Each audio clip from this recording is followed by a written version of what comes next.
Bus strike ಹಿನ್ನೆಲೆಯಲ್ಲಿ auto ಹಾಗೂ ಕ್ಯಾಬ್ಗಳು ಪ್ರಯಾಣಿಕರಿಗೆ ದುಪ್ಪಟ್ಟು ದರ ವಿಧಿಸುತ್ತಿದ್ದಾರೆ. ಸಿಟಿ ಒಳಗೆ ಪ್ರಯಾಣಿಸಲು ಸಿಟಿ ಬಸ್ ಇಲ್ಲದ ಕಾರಣ ಪ್ರಯಾಣಿಕರು ಕ್ಯಾಬ್ ಹಾಗೂ ಆಟೋಗಳ ಮೇಲೆ ಡಿಪೆಂಡ್ ಆಗಬೇಕಿದೆ. ಪರಿಸ್ಥಿತಿಯನ್ನು ಉಪಯೋಗಿಸಿಕೊಂಡು ಆಟೋ ಹಾಗೂ ಕ್ಯಾಬ್ಗಳು 1.5 ಪಟ್ಟು ಪ್ರಯಾಣ ದರವನ್ನು ಪ್ರಯಾಣಿಕರಿಗೆ ವಿಧಿಸುತ್ತಿದೆ. ಕೆಲವು ಆಟೋ ಹಾಗೂ ಕ್ಯಾಬ್ಗಳು ಅವರ ಮನಸ್ಸಿಗೆ ಬಂದ ರೇಟ್ ಹೇಳುತ್ತಿರುವುದಾಗಿ ಪ್ರಯಾಣಿಕರು ದೂರುತ್ತಿದ್ದಾರೆ.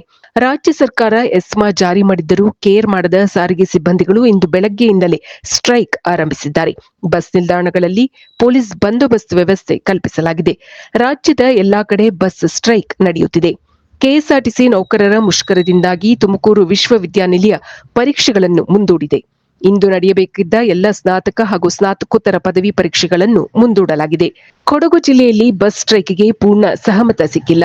ಕೊಡಗಿನ ಒಳಗೆ ಬಸ್ಗಳ ಸಂಚಾರ ಎಂದಿನಂತೆ ಇತ್ತು. ಆದರೆ ಹಾಸನ ಮತ್ತು ಮೈಸೂರಿಗೆ ತೆರಳಬೇಕಿದ್ದ ಬಸ್ಗಳು ಕುಶಾಲನಗರದಲ್ಲಿಯೇ ನಿಂತಿದ್ದವು.